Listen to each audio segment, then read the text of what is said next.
Hi, my loves. If you've landed here, then it's because Spirit has been nudging you to listen, and this wasn't by accident. The week ahead is carrying both opportunities and turning points, but also the kind of subtle shifts that we can miss if we rush past them. Spirit has laid out the path and the lesson, and we're going to explore not only what's coming, but how to move through it with clarity, grace, and your energy intact. As always, let your intuition guide you. Take what resonates deeply and release the rest with love. The first card we received is the Ace of Wands. This is a card for inspiration, new beginnings, creativity, and fresh energy.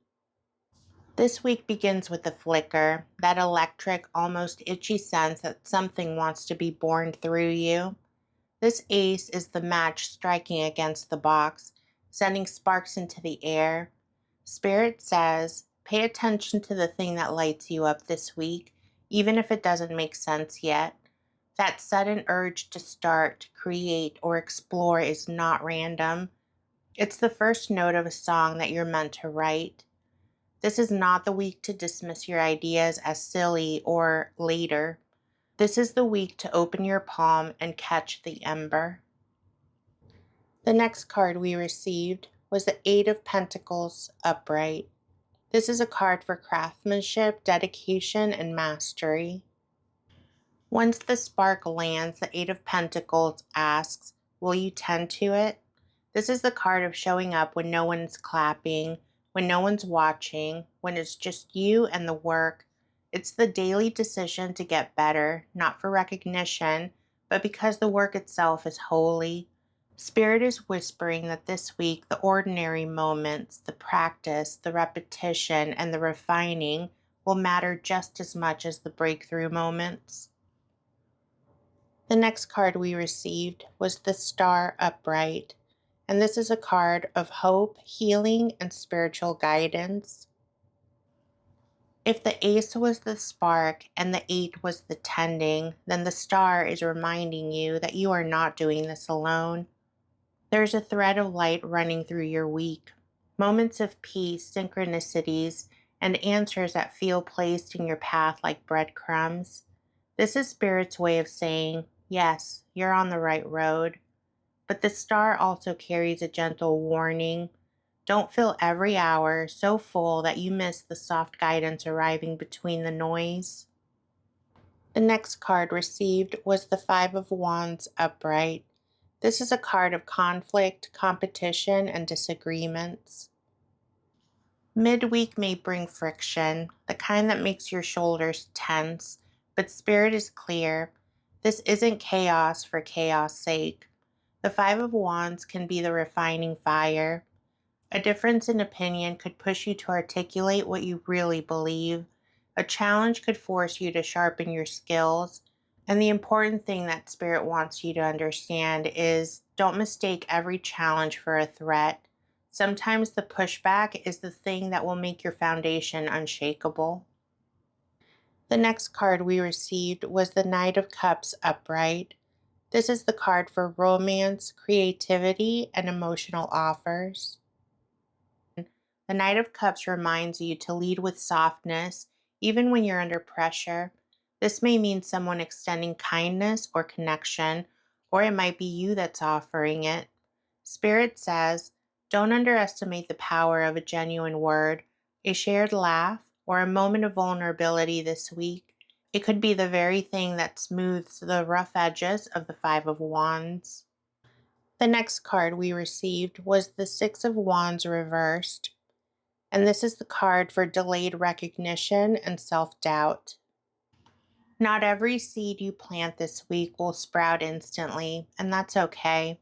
The Six reverse tells you that the applause might not come right away, and that's by design. Spirit is asking you to separate your motivation from your desire for quick results. Sometimes the victory is in knowing that you stayed aligned when no one was looking. The next card we were given was the Six of Swords upright, and this is a card of transition and leaving difficulty behind. This week closes with a crossing, an emotional or mental shift from turbulent waters to calmer ones. This may be physical travel for some, but for most, it's going to be a conscious choice of, I don't have to keep carrying this weight into my next chapter.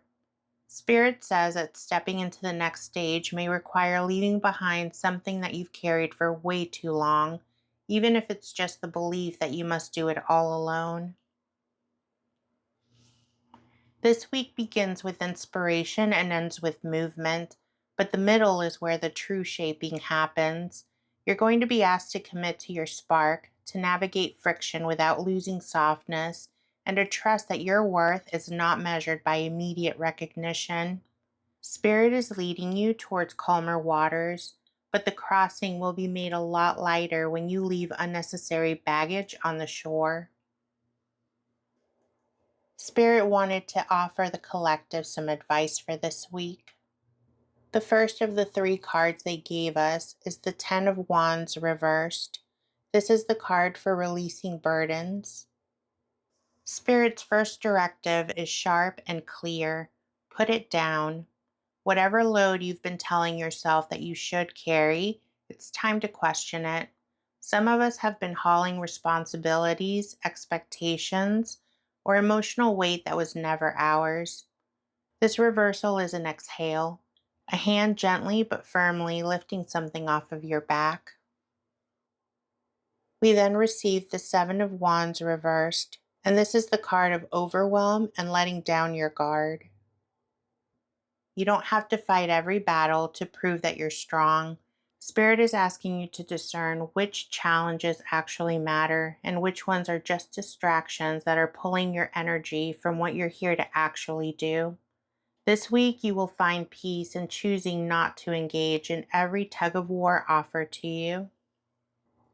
And the last card we received was the Hierophant upright, and this is a card of tradition and spiritual teaching. Anchor yourself in the truths that outlast this moment, whether it's your faith, a practice, a trusted mentor, or the wisdom that's been passed down through generations. Spirit says that the next right step for you is probably not brand new. It's rooted in something time-tested. The Hierophant is here to remind you the answers you seek aren't hiding in the noise. They're waiting for you in the stillness that you keep avoiding. With these three cards, Spirit is asking you to let go of the excess, stop scattering your energy, and stand where your soul feels steady. Spirit's final whisper is this: you are not here to prove yourself to the noise. You are here to follow the quiet pull towards the life that you're meant to live. Protect your spark and soften your edges where you can. Let the waters carry you where the shore is ready to receive you. Thank you for sharing this space with me, love. If something here resonated, I would love to hear about it in the comments. I read and cherish every single one. If anything's been weighing on your heart and you'd like a personal, spirit-led reading, I now offer them through my Etsy shop. You'll find the link in the description of this video, in my bio, and in the pinned comment below.